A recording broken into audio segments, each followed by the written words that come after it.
Scott, I guess just overall feelings and thoughts on that game. Yeah, I thought congratulations to Simon and the group over there. They just manhandled us for most of the game and beat us in the effort and energy areas, and got the jump on us obviously in the first quarter. We just never could recover, and they played well, and a lot of our stuff was self-inflicted in a lot of ways, but they did a nice job against us. I guess 5-0, I think it was 5-0 turnovers first quarter, offensive rebounds, and they really, like you said, they were really aggressive and worked by Mitch Creek, and I guess they earned the chocolates out that way. Yeah, I mean, it's everything that we discussed in the last 2 days about playing them and trying to keep them off the foul line the best we could, and you have to gang rebound against them, and we did both those two things poorly. Clint, what were your overall thoughts as a player on that? Absolutely. I mean, you want to build pressure over the course of a 40-minute game, and we just weren't able to do that over the full 40. You want to reap the rewards in the fourth quarter, but when you don't have enough pressure on them in the first half, then it's tough to get that reward. And like Scott said, I mean, we made a bit of a run in the third there. Then we had back-to-back turnovers, and it's just self-inflicted. And when you're trying to gain momentum, you can't give the ball back to them that easily. I guess it's disappointing. I think Scott said after last week's game that was probably the best of the year, and that was probably one of the worst, I guess. Yeah, I guess you could say that. Just two totally different ways we want to play, we showed last week that over the course of 40 minutes. We can be very good when we keep the game at our pace. So I guess that really puts you back on the melting pot, I guess, for the players with 4 games to go. But I guess a bit of an opportunity just there to try and get one foot in the door there tonight. Yeah, I mean, every game is difficult in some level, in some fashion or form, and it means something to everyone every night you're going out to play, and especially at the end of the season like this. And it's exciting again to be in this position with only 18 months being in the league. So a credit to our guys, but we have some opportunities, and it's a very difficult league, and you have to show up and play every single night. And we could easily lose the next 4, or we could easily win the next 4. It's just the way the league is, and you'd have to be on point night in and night out to give yourself the best chance. And Phoenix was a great example of them, I'm sure, not playing well at home and then coming in here and just smacking us. So it is what it is, and you just move on, and we move on to Cairns. So some of the players take out is just how they really took the game on, and that's what you'd like to see your players do going forward next few games. They just got to be themselves. For me, we don't ask anything other than just them to be themselves. So I don't stress over that too much, to be honest with you. go ahead, Chris. Scott, in some ways it was a very uncharacteristic performance from your team. I mean, the Phoenix were able to do to you what you like to do to a lot of teams by winning the possession game, winning the battle on the glass, forcing the team into turnovers. Why do you think they were so effective against you tonight?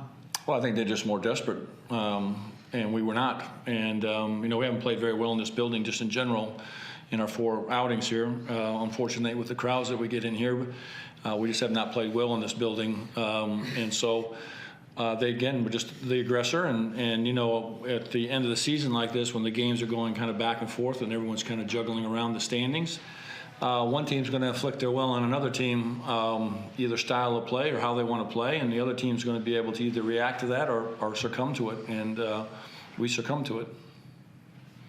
It is a bit of a strange thing, isn't it, that you don't seem to play well in Launceston when I'm sure you enjoy going there, I'm sure you enjoy embracing the people of Launceston. For some reason, you just don't seem to play well out on the floor. Yeah. Again, it's hugely important. This market is extremely important to us. We start our training camp up in the north at the beginning of every year, and being in the market is important to us to build the brand and make sure that we're visible. And it's unfortunate that they're not seeing us at our best in this venue. But I think looking back on the season, and I know we have 2 more home games, but, you know, we have not played well at home, just in general all year. And I think that's one of the things that, when I look back on the season, the inconsistency of being at home and not having the kind of record that you need, I think, to really make an impact in this league will be something to reflect upon. Because we've done okay on the road for the most part, but we just have not been able to play as well as we need to play when we're in home. Not too much time to think about this either, because you'll jump on the plane tomorrow, head up to Cairns, and that's a hell of a team to come up against on Friday night. I'm sure you're looking forward to it. Yeah, I mean, it's just another challenge for us to go and compete, and that's what the league's about. And there's just one good team after another, and like I said, every night you're up against something, and you know, I've said it multiple times here in the last couple of weeks. We'll be where we'll be. We'll either be in or we'll be out, and that's the way it goes. What do you think about Friday night, Clint? It's a building that you know obviously pretty well, but what do you need to do well on Friday night to come away with that win?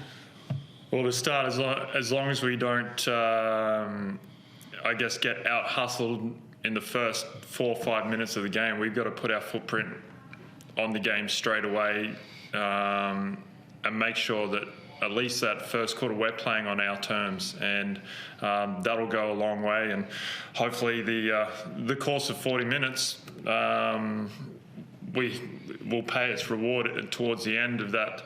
I don't know, 5 minutes left in the fourth or whatever it may be, but we have to build pressure in the first quarter to reward ourselves later in the game. So as long as we don't start the same way we did tonight, then we'll be okay.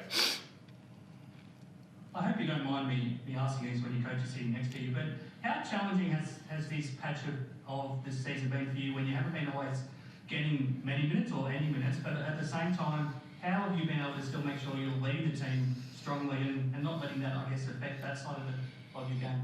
Yeah, that's an easy one, mate. You got to get out of your own head, and it's not about me. It's about the guys around me. I'd love to be out there. I'd love to be shooting the ball well, contributing, being effective, being efficient.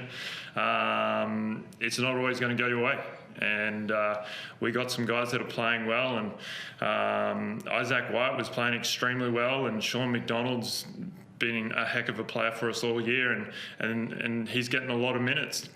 He's been rewarded because he's been really good for us. So a lot of my focus is on is just trying to complement those guys, instilling confidence in them to keep doing what they're doing. And as a senior leader on this team, I can't let that affect me whatsoever. I gotta keep investing in these guys, and I'm going to keep doing that while we're playing this year.